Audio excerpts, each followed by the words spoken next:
people are doing 10 minutes meditation, they will freak themselves after some time, for sure. A whole lot of people. This survey was done, I think in 94 or 96, I'm not very sure about the date, but sometime in the 90s, early 90s, the Nimhans Institute did a survey and they found 8% of the inpatients, not outpatients, inpatients who come and stay in Nimhans for a period of treatment, 8% of them came because of improper yoga and meditation.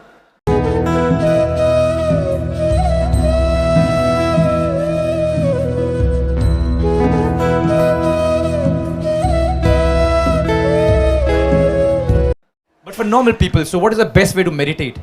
What makes you think they're normal?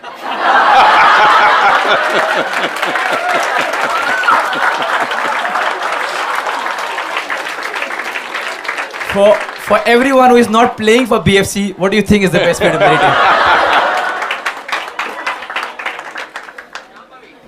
meditate? Now, we must understand, the English word meditation does not say anything specific. In the sense, if someone sits here with eyes closed, people think he's meditating. But as you said, you could be sitting here and talking to yourself, you could be thinking, you could be contemplating, maybe you're chanting a mantra, it's called japa, you may be doing tapa, which is a way of generating heat in the system, you may be doing dharana, dhyana, shunya, samadhi, samyama, like this, there are many things. English language is not descriptive when it comes to inner dimensions. English language is very good outside, technically, materially it's a very good language. But when it comes to inner experiences, there are not enough words to describe the various dimensions of human experience that happens. So the word English meditation is very general, doesn't say anything specific. If we understand, if we want to understand the word meditation as dhyan or dhyana, being in Karnataka it's dhyana, okay. If you go to Tamil Nadu, it becomes dhyanam. So, if it is dhyan or dhyana that you're talking about, what it means is, if you sit here, your body is here, your mind is out there, what is you is somewhere else. That means there is a little distance between you and your body, between you and your mind. Once there is little distance between you and your body and your mind, suddenly everything is crystal clear. What you think is so complicated is very simple. So, this dimension of what you call as meditation is essentially a little distance. So you're in the traffic, how bad it is. Suppose you took off in an airplane or a balloon, hot air balloon or something, you look down, this stuck-up traffic looks quite nice. Really. In the night especially, it looks quite nice when the traffic is jammed up. Have you seen this from the airplanes? But when you're in it, it's a totally different affair. When you're in it, the way you suffer it is one thing. Once there is distance, is a totally different affair. This is what you need to do with your mind and your body. There's a little distance, suddenly everything is crystal clear. Simple things. For people have lived here for 50, 60 years and they still don't know how to handle their thought and emotion. When are they going to learn? After 1,000 years? When? If you do not know how to handle your thought, how the hell did you live till now? I don't know. By accident?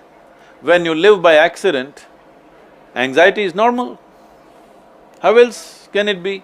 Suppose accidentally you don't know how to ride a motorcycle or a car, let's say, accidentally it started rolling. Anxiety or no? Yeah. Picked up speed, fear or no? Yeah. Became very fast, terror or no? But if you know how to drive, the faster it goes, the better it is. Sure. Yes or no? The same with your mind and body. Because you are enmeshed in it, haven't figured a damn thing about it, it looks very complicated, little distance. This is dhyan, this is meditation in a way. So if you create that little distance, suddenly everything is clear. What looked so complicated is just a simple thing. But while trying this, sir, and I want to be honest, and I know all of them want to say this, while trying this, we're still going back to the cocoon. Still the same problem, the same issues. How do we, like…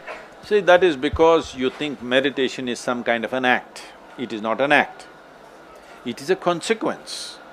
If you cultivate your body, your intellect, your emotion and your energy in a certain way, meditation will happen as a quality, not as an act. People are doing 10 minutes meditation, they will freak themselves after some time, for sure. A whole lot of people. This survey was done, I think in 94 or 96, I'm not very sure about the date, but sometime in the 90s, early 90s, the Nimhans Institute did a survey and they found 8% of the inpatients, not outpatients, inpatients who come and stay in Nimhans for a period of treatment, 8% of them came because of improper yoga and meditation. Because if you forcefully try to do something with your mind, it will freak. It's very important when you have been given… Do you agree with me, this human mechanism is the most sophisticated machine on this planet? Do you agree with me? Have you read the user's manual? Then how? Then how do you use it? Just by accident? So just few tips of not doing this mistake. How to go about it? See, it is these tidbits which have destroyed people. The reason why spiritual process has become a ridiculous circus, I'm saying this consciously, it's become a circus because everybody is trying to do it on the street side. On the street side, they want to teach Gita. Krishna waited for many years. Arjuna and Krishna, you have Arjuna board. Arjuna and Krishna were intimate, they know each other so well.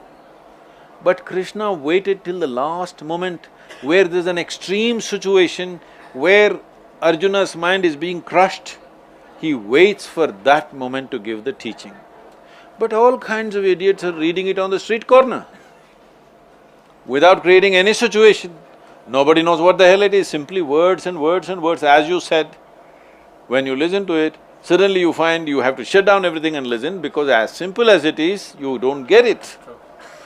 Because it is not its complex, but the simplicity is a problem for the human intellect. If you're trying to grasp things through intellect, complicated things you will grasp.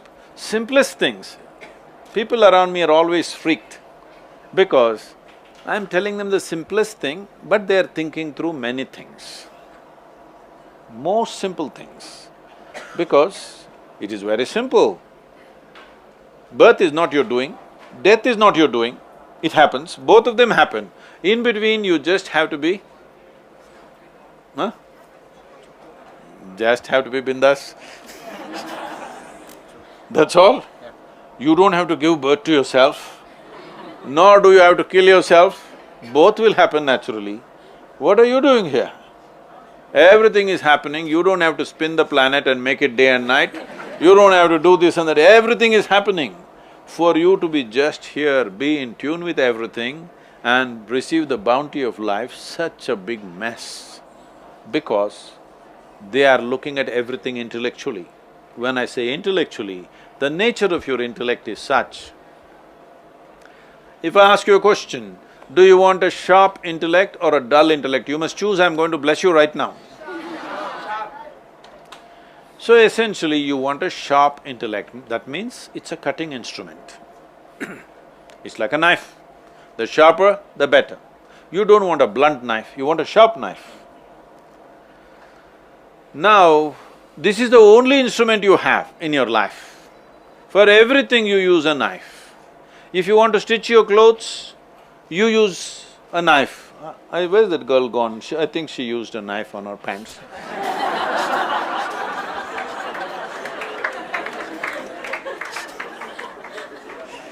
If you use your knife to stitch, you will leave it in tatters, isn't it? Yeah. That's all you're doing to your life, that is all. You are just leaving it in tatters simply because you're using a knife to handle everything.